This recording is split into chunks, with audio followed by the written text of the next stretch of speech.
रसिक Bihari rice का लड़का है, इस कारण वह खर्च करना जानता है।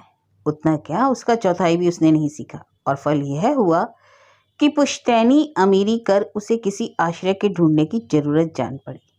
सुंदर सुकुमार नौजवान, गाने बजाने में सिद्धहस्त, कामकाज में बिल्कुल भोला, संसार के लिए बिल्कुल अनावश्यक रसिक बिहारी पहले जिस ठाट बाट से निकलता था, उस ठाट से निकलना तो दूर रहा, इस समय भोजनों के भी लाले दिख पड़ते थे, क्योंकि रसिक बिहारी ने पैसा पैदा करने वाली कोई विद्या सीखी ही नहीं।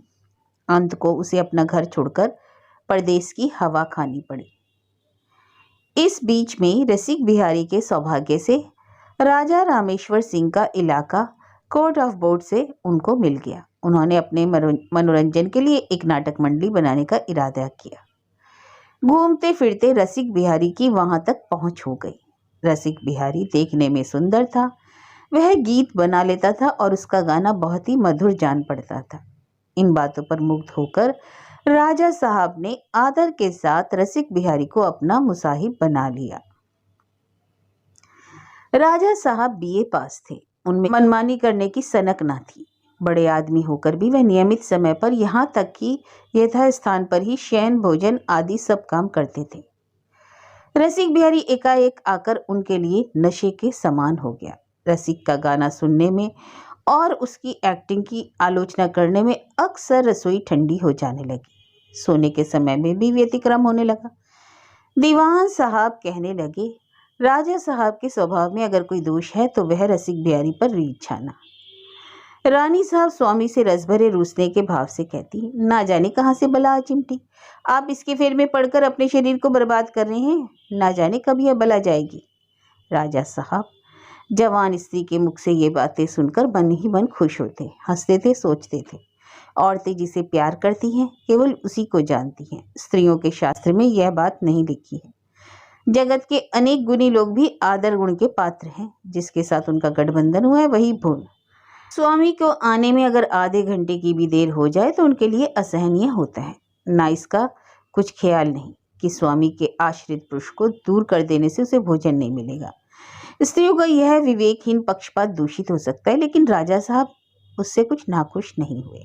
इसके बाद वह कभी कभी रसिक बिहारी की अधिक बड़ाई करके रानी साहब को जलाते और मन ही मन खुश होते थे। यह राजा रानी की दिल लगी रसिक बिहारी के लिए हानिकारक हुई। रानी के विमुख होने से रसिक बिहारी के खाने पीने के प्रबंध में गड़बड़ होने लगी। रईसों के नौकर ऐसे आश्रित भले आदमियों के सदा खिलाफ रहते हैं। रानी का मुंह पाकर वे तरह तरह से रसिक बिहारी का अपमान करने लगे, उपेक्षा दिखाने लगे।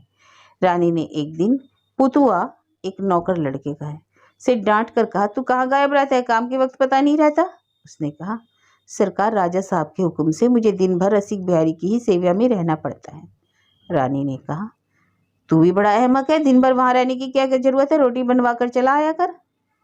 दूसरे ही दिन से यह हाल हो गया कि रसिक बिहारी की रसोई में झूठन पड़ी भिनभिनाया करती थी। घंटों पुकारने पर भी पुतुआ का पता न चलता और एक एक चीज के लिए 100 बार कहना पड़ता था। अभ्यास ना होने पर भी रसिक बिहारी कभी कभी अपने हाथ से चौका बर्तन कर लेता था और कभी कभी रोटी ना बनाकर भूखा ही रह जाता था।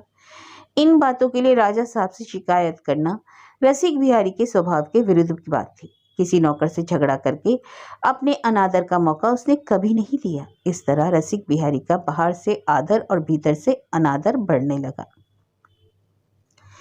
इधर सुभद्रा हरण नाटक की रिहर्सल चल रही थी। खेलने वाले लोग तैयार हो गए। दशहरे के दिन राजा साहब की बड़ी बारादरी में खेल हुआ। राजा साहब ने कृष्ण का पार्ट लिया और रसिक बिहारी ने अर्जुन का। अर्जुन का जैसा गला है वैसा ही रूप है, वाह वाह कहकर दर्शक लोग प्रसन्नता प्रकट करने लगे। सहेजी पर चिको में रानी साहब भी बैठी थी। रात को राजा साहब ने आकर रानी से पूछा, कैसा नाटक हुआ। रानी ने कहा, रसिक बिहारी तो खूब अर्जुन बना था, उसका चेहरा तो बड़े लड़कों का जैसा है और आवाज भी बड़ी अच्छी है। राजा ने दिल लगी के तौर पर कहा, और मेरा चेहरा क्या धोबियों जैसा है और आवाज भी बुरी है। अरे तुम्हारी तो बात ही अलग है, कहकर रानी फिर रसिक बिहारी की ही चर्चा करने लगी।